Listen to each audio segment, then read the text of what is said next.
Il se produit un phénomène qui est extrêmement frustrant et qui concerne les personnes qui ne sont pas vraiment satisfaites aujourd'hui de leur vie, qui vivent un petit peu dans la facilité, qui subissent une vie par défaut, qui veulent changer. Elles ont vraiment cette intention de changer de vie et de se construire leur vie sur mesure. Et donc ces personnes-là, si elles regardent mes vidéos en tout cas, elles savent qu'un des meilleurs outils pour se bâtir une vie sur mesure, c'est de mettre en place des habitudes et de les faire tous les jours, tous les jours, tous les jours.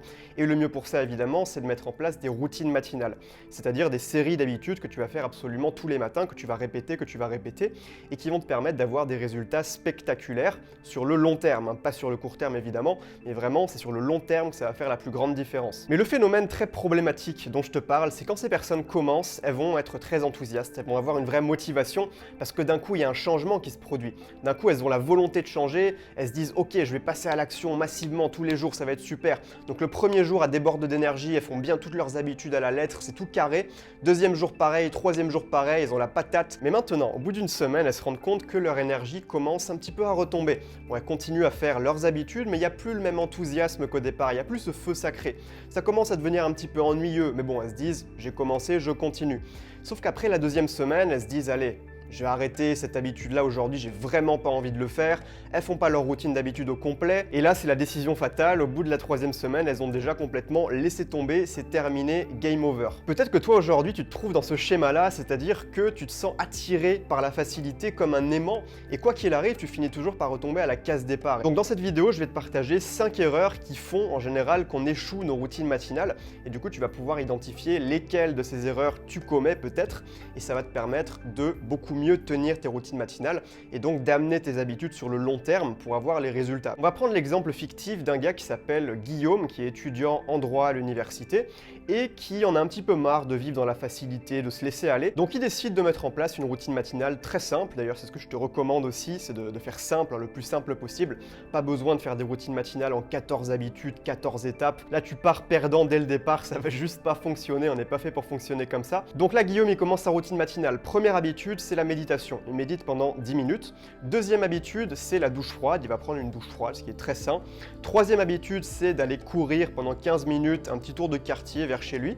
Et quatrième habitude, c'est de prendre un bon petit déjeuner sain à base de fruits. Manger 5 fruits et légumes par jour, c'est très important pour votre santé. Sauf qu'au bout de 2 semaines, malheureusement, Guillaume a déjà laissé tomber sa routine matinale et il est vraiment dans ce phénomène-là de retour à la facilité quoi qu'il arrive, parce qu'il a commis ces 5 erreurs justement. La première erreur qu'il a commise et qui l'a mené à sa perte, c'est que d'un jour à l'autre, il se levait pas à la même heure. Pendant la semaine, avant d'aller en cours, il se levait toujours à 6 h du matin, ce qui lui laissait le temps de faire sa routine matinale. Il avait bien le temps pour faire ses habitudes et ça c'est super.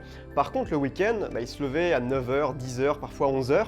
Et là, forcément, ça crée un gros décalage entre les jours de semaine et les jours de week-end. Donc forcément, le week-end, il avait énormément de mal à faire sa routine matinale parce que d'un coup, la structure de ses journées changeait complètement, alors que s'il s'était levé plus tôt, eh bien, il aurait eu le temps de le faire.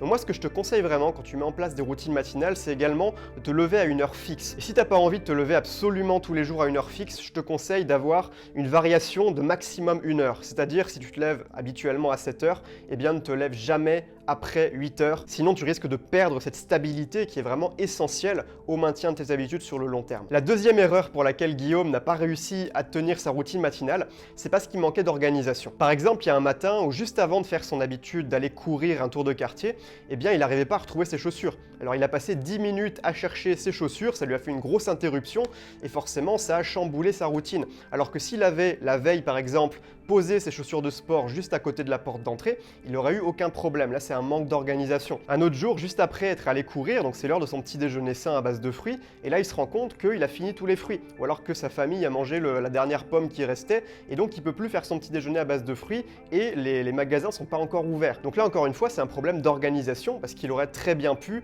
vérifier la veille s'il restait suffisamment d'ingrédients pour faire son petit déjeuner sain qui était prévu le lendemain. La troisième erreur de Guillaume, c'est que au bout de 3 jours, il s'est rendu compte en fait que ça le faisait chier d'aller courir tout simplement, qu'il aimait pas ça, qu'il prenait pas de plaisir à ça, et malgré ça, il a continué parce qu'il s'est dit bon, je me suis engagé à le faire, donc je vais continuer à aller courir même si j'aime pas ça. Le problème, c'est qu'avant de définir sa routine matinale, il voulait faire du sport, mais il s'est dit je vais aller courir par défaut. C'était pour lui le choix par défaut, l'option par défaut, parce qu'il n'avait pas d'autre idée. Mais ce qu'il aurait pu faire si il s'était rendu compte, là, dans ce cas-là, que ça le faisait chier d'aller courir au bout de 3 jours et que vraiment c'était pas son truc, hein, des fois ça sert à rien de se forcer parce qu'il y a des trucs c'est pas forcément fait pour toi. Mais là il aurait pu décider par exemple d'arrêter d'aller courir mais de continuer à faire du sport, par exemple en faisant de la musculation. Il aurait pu aller acheter des haltères par exemple pour faire un peu de musculation tous les matins, ou alors faire du yoga, des choses comme ça assez simples qu'il peut faire chez lui. Donc ça c'est un exemple, mais l'idée c'est que tu as plusieurs manières d'atteindre un résultat, tu as plusieurs manières de faire une habitude, tu as 10 000 options différentes pour faire du sport, tu as 10 000 options différentes pour apprendre. Moi par exemple j'ai du mal à me concentrer sur des livres, je lis un petit peu mais pas très longtemps, donc moi je préfère en fait suivre des formations vidéo, ça m'aide énormément pour apprendre et j'intègre beaucoup mieux comme ça. Donc en fonction des résultats que tu veux obtenir, mets en place les habitudes qui te procurent le plus de plaisir ou qui te correspondent le mieux tout simplement. La quatrième erreur que Guillaume a commise, alors celle-là c'est vraiment le grand classique, je pense que ça va pas être une surprise, c'est qu'il s'est laissé distraire. En fait sa routine matinale a doublé de volume en l'espace de quelques jours.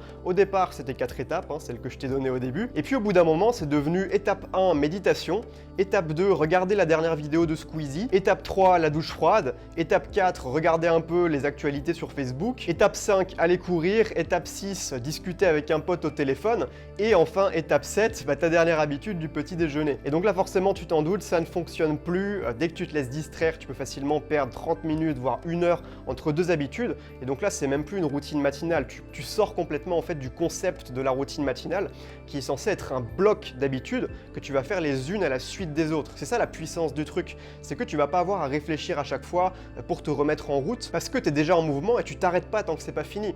Dès que tu as fini une habitude, tac, tu passes à la suivante, puis tac à la suivante sans t'arrêter, sans te laisser distraire. Donc Guillaume, il aurait dû anticiper tout ça. Encore une fois, c'est une question d'organisation, donc mettre le téléphone en mode avion, même carrément éviter de le regarder, le foutre au fond d'un tiroir, être sûr de ne pas être dérangé par un stimuli quelconque du monde extérieur pour être vraiment focus et concentré sur ses habitudes tant que c'est pas terminé. Et enfin, la cinquième erreur, alors celle-là on n'y pense pas souvent, mais c'est vraiment quelque chose de très pertinent. Ce qui s'est produit, c'est que Guillaume, il s'est rendu compte au bout d'un moment qu'il avait beaucoup de mal à faire ses habitudes parce que sa routine matinale manquait de cohérence. Sa première habitude, c'était la méditation, sauf qu'au lever, il avait encore la tête dans le cul, une gueule de zombie, l'esprit vraiment pas clair, et donc il s'asseyait pour méditer, sauf que ça marchait pas. Il s'endormait limite, il était somnolent, il était absolument pas concentré. Alors que s'il avait décidé de mettre en place la méditation après la douche froide par exemple, eh bien probablement qu'il aurait été mieux réveillé, hein. Franchement la douche froide ça réveille bien, il n'y a rien de mieux, et donc il aurait pu méditer beaucoup plus efficacement. Même chose pour le sport qui était sa troisième habitude sur 4, il s'est rendu compte qu'après sa séance de sport, eh ben, il se mettait à transpirer et qu'après il puait toute la journée, et donc c'était pas très sexy, c'était pas très, c'était pas forcément très pertinent de faire ça à ce moment-là. Il aurait dû peut-être mettre la douche après le sport. Donc ça aurait été plus cohérent à ce moment-là de commencer peut-être la routine matinale par le sport pour ensuite faire la douche froide, après la méditation et peut-être à la fin le petit déjeuner. Ça aurait été plus cohérent. Donc c'est important de réfléchir quand tu crées ta routine matinale, quel est l'ordre le plus cohérent dans lequel je peux faire mes habitudes et pas les faire juste dans un ordre random. Et évidemment ça tu peux l'expérimenter, tu peux switcher, changer tes habitudes d'ordre au fur et à mesure. Moi souvent je fais ça parce que c'est pas toujours évident d'anticiper avant vraiment d'avoir testé le truc. Mais une fois que tu testes ta routine matinale en conditions réelles, bah là tu peux te dire ah ouais peut-être que je pourrais faire cette habitude là avant cette habitude là ou alors celle-là après à la fin. Enfin, tu mixes un petit peu et tu trouves finalement l'ordre le plus cohérent et ça va vraiment t'aider à avoir une routine matinale beaucoup plus fluide, beaucoup plus cohérente et donc qui va beaucoup mieux fonctionner sur le long terme. Donc voilà pour les 5 erreurs. Donc maintenant si tu te reconnaissais dans le cas de la personne qui revient toujours à la facilité comme un aimant, eh bien demande-toi quel est le bug dans mes routines matinales qui fait que ça fonctionne pas pour moi. Laquelle de ces erreurs est-ce que tu commets? Alors évidemment c'est pas les seules erreurs, hein, j'aurais pu faire une liste plus longue, mais pour moi c'est les principales. Donc sois honnête avec toi-même, pose-toi les bonnes questions et corrige ça et tu verras qu'à terme tu auras beaucoup plus de facilité à avoir des résultats spectaculaires dans ta vie parce que tu amèneras tes habitudes sur le long terme, tu seras régulier et même les jours où tu n'auras pas spécialement envie de le faire, tu continueras parce que tu auras tout optimisé à la base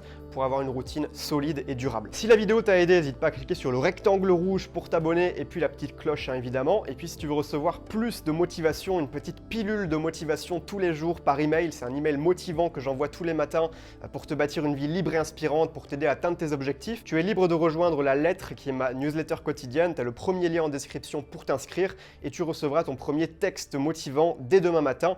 Et donc il n'y a rien de mieux pour passer une bonne journée, tu pourras même le mettre dans ta routine matinale si tu veux. Sur ce, je te souhaite une excellente journée, on se retrouve demain dans la prochaine vidéo qui sera serait la dernière du défi. Et puis également demain dans l'email. Passe une super journée. Ciao, ciao.